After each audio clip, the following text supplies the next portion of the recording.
കൂടുതൽ വാർത്തകളും വീഡിയോകളും കാണാൻ ഈ ചാനൽ സബ്സ്ക്രൈബ് ചെയ്യുക. കൂടെ ബെൽ ബട്ടൺ അമർത്തുക. നമസ്കാരം. ഏഷ്യാലൈവ് ടിവിയുടെ എപ്പിസോഡിലേക്ക് എല്ലാ മനഃപ്രേക്ഷകർക്കും ഹൃദയം നിറഞ്ഞ സ്വാഗതം. ഇന്നത്തെ നമ്മുടെ വിഷയം പൂർവജന്മ ദോഷമുള്ളവരുടെ 9 ലക്ഷണങ്ങൾ. ഈ ലക്ഷണങ്ങളിൽ ഇതുവരെയുള്ള എൻ്റെ അനുഭവത്തിൽ ഒരുപാട് പേരുടെ ജാതകങ്ങളും ഒരുപാട് പേരുടെ വ്യക്തിഗത പ്രശ്നങ്ങളും ഒക്കെ വെച്ചിട്ടുണ്ട്. ഇന്ന് എനിക്കുള്ള അനുഭവങ്ങളുടെ വെളിച്ചത്തിലും ഒരുപാട് പുസ്തകങ്ങൾ വായിച്ച അറിവിൻ്റെ വെളിച്ചത്തിലുമാണ് ഞാൻ ഈ പ്രവചനങ്ങളെ ഇവിടെ നടത്തുന്നത്. ഇതിൽ സ്വഭാവം അല്ലെങ്കിൽ ആളുടെ ജാതകം വെച്ച് നോക്കിയെങ്കിൽ കൂടുതലായിട്ട് കാര്യങ്ങൾ അറിയാൻ പറ്റുള്ളൂ. ഈ പൂർവ്വജന്മദോഷം ഉണ്ടെങ്കിൽ ഉള്ള കാര്യങ്ങളാണ് ഞാൻ ഈ പറയുന്നത്. വെച്ച് നോക്കിയാൽ നമുക്ക് ഏകദേശം നമുക്കറിയാൻ കഴിയും ആർക്കൊക്കെ എന്തൊക്കെയാണ് വിഷയങ്ങളുള്ളതെന്ന്. പൂർവ്വജന്മദോഷം കൊണ്ട് നമുക്ക് നടന്നിട്ട് കാര്യമുണ്ടോ? നമ്മുടെ ശരീരത്തെ അഴുക്ക് പറ്റിയാണെന്ന് അഴുക്ക് ഇരുന്നോട്ടെന്ന് വിചാരിച്ച് മുമ്പോട്ട് പോയി കഴിഞ്ഞാൽ കുറച്ച് ദൂരം കഴിയുമ്പോഴത്തേക്ക് അഴുക്ക് നമുക്ക് നാശമായിട്ട് വരുന്നത്. അപ്പം അഴുക്ക് കളഞ്ഞിട്ട് വേണം നമുക്ക് പോകാൻ, അല്ലേ? അപ്പം ആ വിഷയങ്ങൾ ഒന്ന് ഞാൻ പറയാം. അത് വിഷയങ്ങളുണ്ടെങ്കിൽ തീർച്ചയായിട്ടും അത് പരിഹരിച്ച് മുന്നോട്ട് പോവാം. അതിൽ ഒന്നാമത്തെ വിഷയം എന്ന് പറഞ്ഞു കഴിഞ്ഞാൽ ഒന്നും മുഴുവിപ്പിക്കില്ല. എല്ലാ കാര്യത്തിലും വലിയ ആരംഭശൂരത്വം കാണിക്കും, പക്ഷെ ഒന്നും മുഴുവിപ്പിക്കാൻ പറ്റാതെ വരുന്ന അവസ്ഥകൾ വരും. കിട്ടേണ്ടുന്ന സമയത്ത് ഒരു കാര്യവും കിട്ടാത്ത അവസ്ഥ പറയാൻ പറ്റും. നേടിയത് വലിയ താമസമില്ലാതെ നഷ്ടപ്പെട്ടു പോകുന്ന അവസ്ഥകൾ ഉണ്ടാവും. വിവാഹബന്ധം ഉറയ്ക്കാതെ വരുന്ന അവസ്ഥകൾ വരും.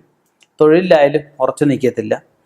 എത്ര നല്ല കാലം വന്നാലും ജാതകപ്രകാരം എത്ര വലിയ യോഗങ്ങളുണ്ടായാലും ഒന്നും നമുക്ക് അനുഭവത്തിൽ അല്ലെങ്കിൽ ഗുണത്തിൽ കിട്ടത്തില്ല.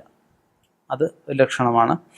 സ്നേഹിക്കാൻ ആരുമില്ലാതെ വരിക, സ്നേഹിക്കുന്നവർക്ക് ഇഷ്ടമല്ലാതെ വരുന്ന അവസ്ഥകൾ, സ്നേഹം മനസ്സിലാക്കാതെ വരിക, സ്നേഹിക്കുന്നവരുടെ അധികം താമസിയായി പറഞ്ഞാൽ വെറുക്കേണ്ടി വരുന്ന അവസ്ഥ, ഇതൊക്കെ ഇതിൻ്റെ ലക്ഷണങ്ങളാണ്.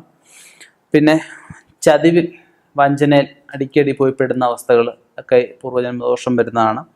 എന്തിനോടും ഭയം കാണിക്കുക, എന്തിനോടും ആർത്തി കാണിക്കുക, ഇതൊക്കെ ഇതിൽ പെടുന്ന കാര്യങ്ങളാണ്. വാശി, വിദ്വേഷം, അലസത, ആരോടും ഒരു കാരുണ്യമില്ലാതെ വരുന്ന അവസ്ഥ, ഇതൊക്കെ പൂർവ്വജന്മദോഷത്തിൻ്റെ ഒരു ലക്ഷണങ്ങളായിട്ട് ശാസ്ത്രത്തിൽ പറയാറുണ്ട്. അപ്പം നമുക്ക് ഇങ്ങനെയുള്ള ലക്ഷണങ്ങൾ നിങ്ങളുടെ കുടുംബത്തിലോ സുഹൃത്തുക്കളിലോ ഒക്കെ ഉണ്ടെങ്കിൽ ഒരു കാരണവശാലും അവരെ ഒറ്റപ്പെടുത്തരുത്. അവർക്ക് കാര്യങ്ങൾ പറഞ്ഞ് മനസ്സിലാക്കി ഒരു നല്ല കൗൺസിലിംഗ് കൊടുത്തു കഴിഞ്ഞാൽ ഇപ്പോഴത്തെ അവസ്ഥയിലാണ് അത് മാറ്റിയെടുക്കാൻ ചിലപ്പോൾ പറ്റിയെന്ന് വരും. പക്ഷെ കുറച്ചാണ് കഴിഞ്ഞത്തേക്കും സ്വഭാവ വൈകൃതമായിട്ടൊക്കെ അത് വരാറുണ്ട്. ചിലർക്ക് ഈ പറഞ്ഞ പോലെ ഈ കൊച്ചുകുട്ടികളെ ഉപദ്രവിക്കുക, ഈ പറഞ്ഞ ഈ സെക്സ്വലായിട്ടുള്ള കാര്യങ്ങളും ഒക്കെ ഈ മാനസിക വൈകൃതങ്ങളിൽ പെടുന്നതാണ്.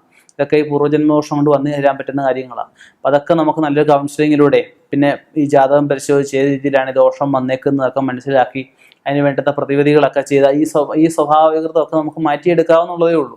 പിന്നെ നല്ല കൗൺസിലിങ് നമുക്ക് അത്യാവശ്യമാണ്. നല്ല രീതിയിലുള്ള പരിഹാരക്രിയകളും ചെയ്തു കഴിഞ്ഞ് ഈ വിഷയം മാറ്റിക്കഴിഞ്ഞാൽ ഈ ആളിനെ നമുക്ക് സഹകരിക്കാനും ഈ ആളിനെ എങ്ങനെ വേണം നമുക്ക് മുന്നോട്ട് കൊണ്ടുപോകാനും പറ്റും. ഒരാളിൻ്റെ മനസ്സെന്ന് പറഞ്ഞ ഒരു വണ്ടിയുടെ ഒരു വണ്ടി ഇടത്തോട്ട് തിരിച്ചാൽ ഇടത്തോട്ട് പോകും, വലത്തോട്ട് തിരിച്ചാൽ വലത്തോട്ട് പോകും, നേരെ സ്റ്റിയറിംഗ് ആക്കിയാൽ നേരെ പോകും. നമുക്ക് ആ മനസ്സ് ലോകത്തിലെ ഏറ്റവും വലിയ ശക്തിയാണ്. മനസ്സ് മടുത്തിരിക്കുന്ന ഒരാളിനെ അല്ലെ മനസ്സ് ഇനി എന്ത് ചെയ്യണമെന്ന് അറിയാൻ വയ്യാതിരിക്കുന്ന ഒരാളിനെ നമ്മൾ ഒരിക്കലും കൈവിട്ട് കളയരുത്. അത് ഒരു വഴിക്ക് അല്ലെങ്കിൽ മറ്റൊരു വഴിക്ക്, അത് കുടുംബാംഗമായാലും സുഹൃത്തായാലും ഫാമിലി ഫ്രണ്ടായാലും ആരായാലും നമുക്കത് ഉപകാരപ്പെട്ടു വരും. ഇനിയും ഇതുപോലെയുള്ള വ്യത്യസ്തമായ വിഷയങ്ങളുമായി കണ്ടുമുട്ടാം. നിർത്തുന്നു. നന്ദി, നമസ്കാരം. ഒരുപറ്റം അധ്യാപകരും മനഃശാസ്ത്രജ്ഞരും വിവിധ വിഷയങ്ങളിലെ വിദഗ്ധരും ചേർന്ന് തയ്യാറാക്കി വിദ്യാഭ്യാസ സംബന്ധമായ സകല വാർത്തകൾക്കുമായി വിദ്യാർത്ഥികളുടെ വഴികാട്ടി വിദ്യാവാർത്ത.